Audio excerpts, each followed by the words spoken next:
Hello, family. Thank you for coming over to the house tonight. And just kick off your shoes and relax your feet. Party on down to the SK beat. We're kicking, just kicking, just kicking. Okay, you don't come to another episode where we're going to be asking the question of, why you telling my business? Don't be telling my business. Why not? Because a can and a can, a can, a can, and a wheel. Now we're off to...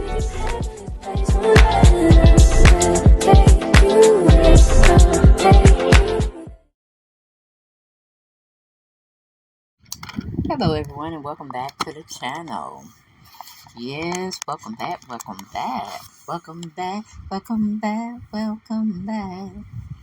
Yeah, we're going to be talking about... We're going to go over there to Britain again, because we had some unfinished business over there. We get it from insider.com, and it's saying things such as Prince William is over there doing what he want to do. He's going to be sitting up there having to run the castle, the throne, with his dad that's too old to even be thinking about being up there to run a country. And he's feeling some kind of way about it. You could tell in his demeanor and how he reacts to his brother and Meghan and his dad. I think you really feel like maybe how Charles felt, that he wasn't able to live his life in the royal court, as well as trying to have a personal life. And of course, loving on who you like to love on and not who they try to put you with. You know, almost like an arrangement or arranged marriage or arranged girlfriend leading to marriage. They were looking for that one particular person. And just how Diana got messed up with Charles and had a loveless, well, I think it started off maybe being a loving relationship. But as she got further in it, started having them babies, she started hating Charles, to put it in layman's terms, because he wasn't treating her right. He was cheating with Camilla. Camilla was his first love, and he was going to go with that person, whether his mama liked it or not. If he got married, he was going to tiptoe out the marriage here and there to be with his one true love. So we know what the ending result was. They got a divorce. Diana was moving on with somebody named Dodi Fayed or something like that. And she was coming to America to, live her life. I don't know if it's going to be in New York, or it's going to be in California, or even maybe to Atlanta. I don't think it would have been Atlanta, but one of those two would have struck gold. And she had an untimely demise, car accident. She died. Dodi Fayed died. It was just a messed up world around that time. And she left those two boys there to be raised by servants and the grandmama and the wayward dad, which was Charles at the time, Prince Charles. But as we know, I don't know, I guess it fell on William because he was the oldest of the two kids. And he was the more diplomatic one. He tried to understand the old way of thinking, the old laws, rules, and regulations. And, he got a gist of it for a while prior to his mother's demise. Well, after his mother's demise, I would say. He started getting groomed and taught that particular role just in case something happened to the queen and her son. So, pretty much how they got it in the royal way of doing things. They had the first go at it because King Charles now, but he was playing Charles at the time. If anything happened to his mother, King Charles' mother, he would have succeeded the throne. And we all know she just died. Was it 220 or 221? Because this or was it 222? When we 23, was it 22 or 21 she died? This time thing is moving so quickly for me. But hey, it was just Christmas. Now we're going to be looking at Thanksgiving, okay? Well, I'm being a little pushy right there, but it just seems like the world just keeps going, or the time just keeps going faster and faster and faster. And when you look up, you looking old like that. And from that, you know what I'm saying? From that to the other thing, he was a worried child. He never got a chance, I believe, to live his life fully under the royal duties, of course. And Harry got all the freedom in the world because he knew his big brother. Well, at first he knew his dad was going to hold on to that king crown as long as he could. Only death or dementia would separate them from the two. And then he knew he wasn't going to step up because William was there. So he had the chance to live out his dream, be and do who he really is, and to just grow into the person he's grown into now, which is more so, I guess, independent, free thinker. You know, he didn't want to live in England to raise his kids or any of that. He wanted to be free. And that made, to me, William mad because he felt like, okay, if I got some of the duties, you need to have the other duties, and we're going to serve this royal king prince thing to the to the day we die. And when when Harry started doing things separate than what maybe they had agreed upon, or it was not a said thing, but it was a known thing that this is where this stuff was going to go, how it's going to roll, and this, that, and third. But he got suckered in, and I feel sorry for him. But then again, he could have denounced the throne. But I kind of think William likes the power that he may think he may get one day, sooner rather than later, because of his father's health and his. I don't know what's wrong with Charles. Charles just, I don't know what's wrong with him. He just don't look like a king. Yeah, you know, it's just he throwing temper tantrums over there, hollering at folk that's half his age, and he wanted them to snap, do what he say at a whim's notice. Or I'm like, uh, Charles is not. Ever since he was deemed King Charles because his mother's demise, of course. Things just haven't been right over there in England. They haven't been right. He's still, Mini Charles, King Charles, still throwing temper tantrums, trying to throw his brother out the castle and make a new, I wouldn't say new world order, but I guess we need to be saying that because that's surely true coming sooner than we probably would have expected. And, you know, it's kind of driving him batty, nutty. He might be seriously going crazy over there because nobody's saying how unhappy he really is. And I think he's not happy with Kate. I think he was dating some other little girl because he actually went to her marriage, I believe.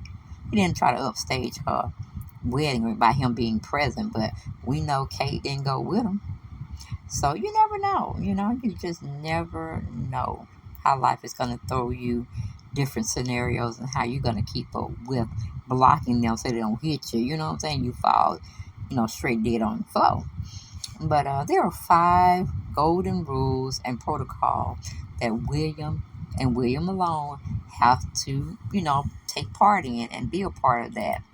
And William pretty much probably defiance and being a rebel. He thinks the ways of the laws are quite antiquated over there, and he wants to be a bit more personal to let the people know that he down with them. See what I'm saying? So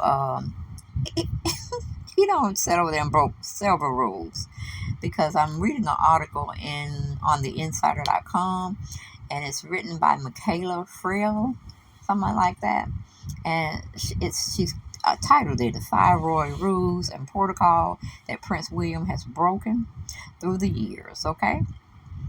It says Prince William is the eldest son of King Charles and first in line to the British throne. And we just already got finished talking about that. As future king, there are many rules and protocols that William must follow. And we're getting into those rules, but we already know he done pretty much broke a couple of them. And he ain't asking for forgiveness. He don't give a shit. Okay, he gonna do what he want to do to a certain degree. And then we have, however, he's known to have broken the rules from time to time. You see what I'm saying? As heir to the British throne, there are many rules that Prince William must follow. Prince William 40 is the eldest son of King Charles III and the first in line to the British throne.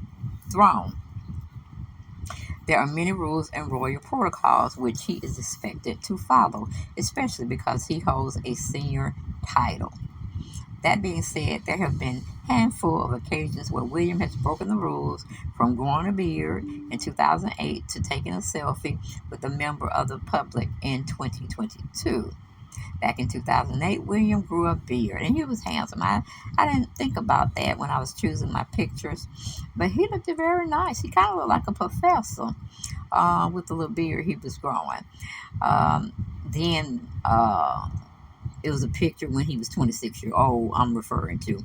It says, then the 26-year-old made news around the world when he was photographed with a beard in 2008. He grew the beard during a 10-day trip to Barbados with the Navy Special Boat Service, according to a report published in the Telegraph at the time. The prince may have grown the beard to disguise his identity during the trip, the publication reported, although this was never confirmed by the palace. According to an anonymous royal source who spoke to the Express in 2014, the late Queen Elizabeth didn't mind if royal men wore beards while serving in the armed forces, and she expected them to be clean shaved when they returned home. Now that's a little bit of a contradictory, a little bit of a hypocrisy going on. I don't understand, Queen. You can have a beard and still look very neat and groomed with it, but that's the way she ran her house at the time.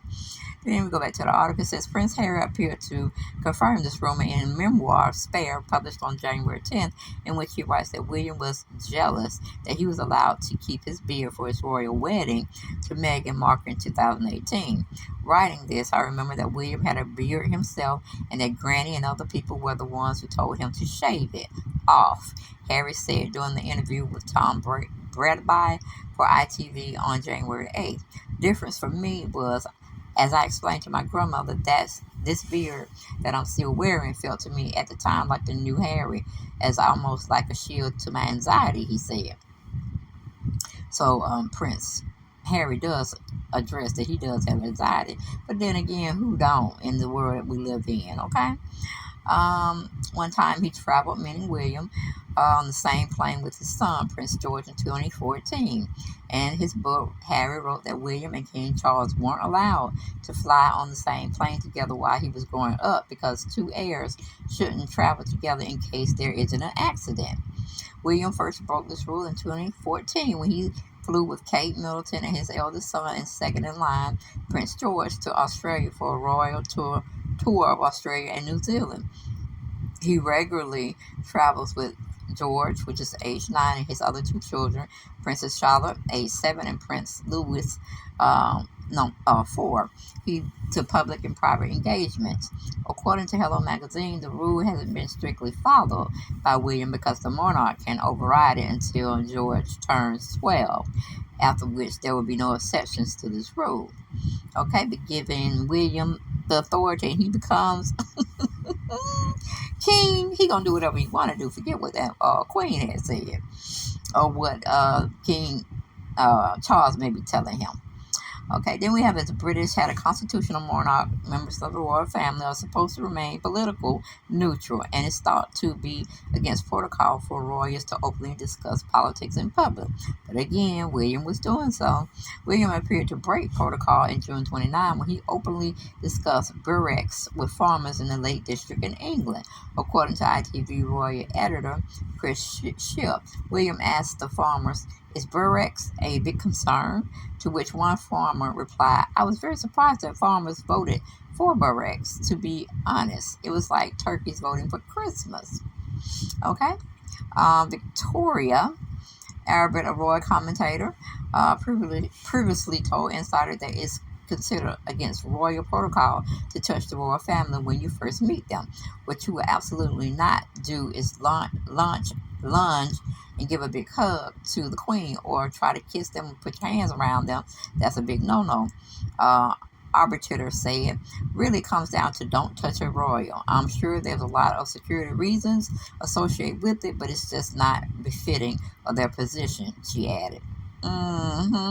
According to the royal family website, there's no obligated, wait a minute, okay,